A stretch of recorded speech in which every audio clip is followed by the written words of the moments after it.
আসসালামু আলাইকুম রহমতুল্লাহ। আমি আজকে বেশ কিছুদিন ধরে একটা জিনিস চিন্তা করতেছিলাম যে বাংলাদেশে গত শতাব্দীতে যেসব ইসলামিক স্কলাররা এসেছে, ইসলামিক চিন্তাবিদ বলেন, ইসলামিক স্কলার বলেন, বড় বড় আলেম বলেন, যারা এসেছে তারা ইসলামের জন্য কার কন্ট্রিবিউশনটা সবচেয়ে বেশি, এবং যারা আপকামিং স্কলার হবে এবং আপকামিং যারা ইসলামিক চিন্তাবিদ তাদের আসলে কোন বিষয়টা নিয়ে চিন্তা করা উচিত।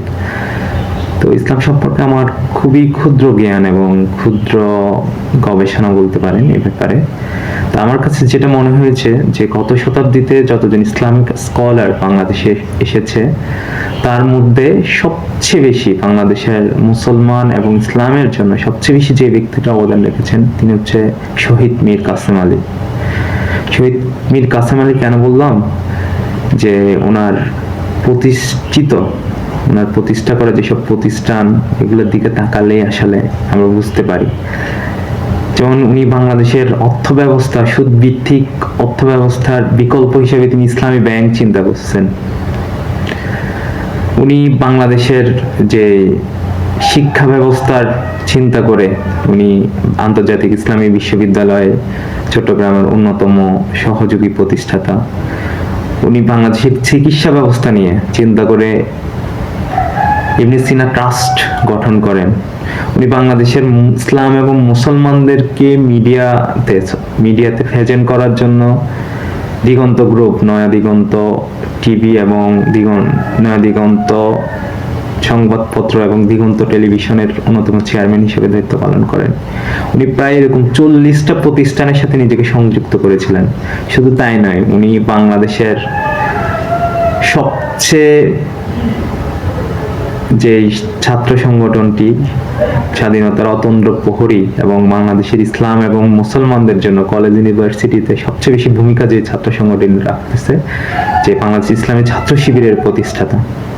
এই জন্য আমি ওনার জীবনে যতটুক জানি, উনি কোনো মাদ্রাসার স্টুডেন্ট ছিল না, কিন্তু ইসলাম সম্পর্কে ওনার যে ভিশনারি চিন্তা চেতনা ছিল, যেটার জন্য উনি ইসলামের প্রায় প্রতিটা সেক্টরে যেটা আসলে কন্ট্রিবিউশন রাখা যায় এ ধরনের কাজ করেছে।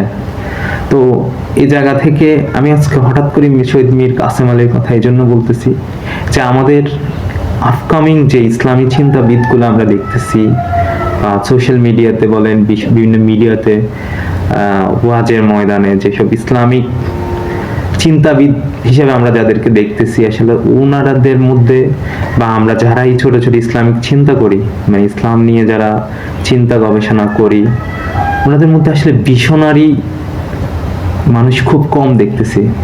এবং আমরা যতটা ইসলাম যে সলিউশনের চিন্তা করি তার থেকে বেশি আমরা উম্মার প্রবলেমগুলো নিয়ে বেশি ডিসকাশন করি।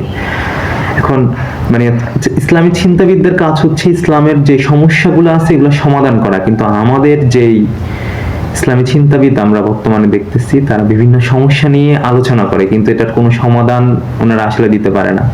ওনারা সহশিক্ষা হারাম বলে, আমি বিশ্বাস করি সহশিক্ষা হারাম, কিন্তু সহশিক্ষা হারাম যেহেতু এজন্য একটা দীর্ঘমেয়াদী একটা ইউনিভার্সিটি, একটা মেডিকেল প্রতিষ্ঠা করবে যেখানে সহশিক্ষা নাই, যেখানে একটা ইঞ্জিনিয়ারিং প্রতিষ্ঠান প্রতিষ্ঠিত করবে যেখানে সহশিক্ষা নাই, একটা বিশ্ববিদ্যালয় প্রতিষ্ঠা করবে যেখানে সহশিক্ষা নাই, এই ধরনের ভিশনারি চিন্তা আমি দেখি না। এরপরে অনেকে বলে যে ইসলামী ব্যাংকেও সুদ আছে। ভাই, আপনি একটা ইসলামী ব্যাংক প্রতিষ্ঠা করেন যেখানে কোনো সুদ থাকবে না, we really welcome you, will appreciate you.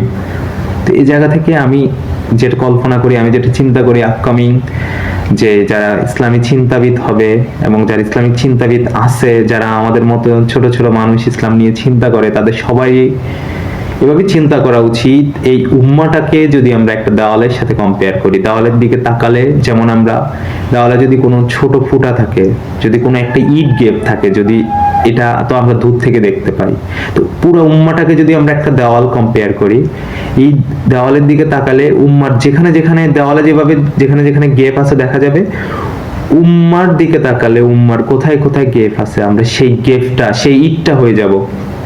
এই ক্ষেত্রে আপনি যদি দেখেন যে ইসলামী যে আমাদের মুসলমানদের মধ্যে কেন বিজ্ঞানী নাই, এটা নিয়ে আপনার চিন্তা, এটা নিয়ে আপনি যতটা ডিসকাশন করবেন, এটা সলিউশনের জন্য কাজ করবেন। আপনি আপনার ছেলেকে আপকামিং একজন সায়েন্টিস্ট হিসেবে তৈরি করেন, আপনি আপনার ভাইকে তৈরি করেন, আপনি যেখানে যান এটা নিয়ে কথা বলেন, কিভাবে তৈরি করা যায় লোক, এটা নিয়ে আপনি কাজ করেন। আপনি দেখতেছেন না পৃথিবীর বড় বড় গবেষণাগার, নাসার মতো প্রতিষ্ঠান এই যে আমেরিকা নিয়ন্ত্রণে, কেন? আপনি মুসলমান, আপনি এটা চিন্তা করেন, নাসার থেকে আরো বেটার কোনো মহাশূন্য গবেষণাগার আপনি কোথায় তৈরি করবেন? আপনি মুসলমানদের মধ্যে তৈরি করেন। আপনি এটা নিয়ে খুব চিন্তিত, জাতিসংঘ মুসলমানের নিয়ন্ত্রণে নাই, আপনি মুসলমানদেরকে নিয়ে আলাদা জাতিসংঘ তৈরি করার পরিকল্পনা করেন। আপনি চিন্তা করতেছেন বিবিসি, সিএনএন এর মতো বড় বড় মিডিয়াগুলো আজকে পশ্চিমা বিশ্বের কাছে, আপনি চিন্তা করেন মুসলমানদের জন্য আল জাজিরার মতো আরো কিভাবে টিভি চ্যানেল তৈরি করা যায়, আরো কিভাবে মিডিয়া তৈরি করা যায়। আপনি চিন্তা করতেছেন যে মুসাদ, সিআই এর মতো বড় বড় দুর্ধর্ষ গোয়েন্দা সংস্থাগুলো সব ইসলামের বিরুদ্ধে কাজ করতেছে। আপনি কেন একটা গোয়েন্দা মুসলমানদেরকে নিয়ে, একটা ওয়ার্ল্ড গোয়েন্দা নিয়ে চিন্তা করেন না? আপনি চিন্তা করতেছেন বড় বড় পারমাণবিক বোমা মুসলিম বিশ্বের কাছে নাই, আপনি আপনার ছেলেকে নিউক্লিয়ার সায়েন্টিস্ট হিসেবে তৈরি করেন, যে আগামী দিনে এই মুসলমান জাতির জন্য একটা পারমাণবিক বোমা তৈরি করবে। এই জন্য আমি যেটা চিন্তা করি, শুধু বড় বড় চিন্তা না, আপনি যে সোসাইটিতে যদি কোনো অসঙ্গতি দেখতে পান ইসলাম নিয়ে, আপনি ওই সোসাইটিতে একটু কন্ট্রিবিউশন রাখেন। আপনি যদি সোসাইটিতে না পারেন, আপনি আপনার ফ্যামিলিতে রাখেন। আপনি যদি ফ্যামিলিতে না পারেন, তাহলে আপনি আপনার নিজের মধ্যে রাখেন। ইসলামের সমস্যাগুলো নিয়ে যতটা ডিসকাশন করবেন, তার থেকে আমি মনে করি যে ইসলামিক চিন্তাবিদ আপনি একটা সলিউশন তৈরি করেন। এজন্য আমি বলি যে বাংলাদেশে আসলে এত ইসলামিক চিন্তাবিদের দরকার নেই। শহীদ মীর কাসেম আলীর মতো এরকম মিশনারি যদি 100 জন বাংলাদেশে জন্মগ্রহণ করত, তাহলে বাংলাদেশের ইসলাম এবং মুসলমানদের অবস্থা আরো অনেক ভালো হতো। তো এই জন্য আমি যারা ইসলামী চিন্তাবিদ আছে এবং ভবিষ্যতে যারা ইসলামী চিন্তাবিদ হওয়ার প্ল্যান আছে, এবং আমাদের মতো যারা ছোট ছোট মানুষ ইসলাম নিয়ে চিন্তা করে, আমি সবাইকে বলবো এক একজন এক একটা ভিশন নিয়ে কাজ করবেন, তাহলে উম্মার সকল সমস্যার সমাধান হয়ে যাবে ইনশাআল্লাহ।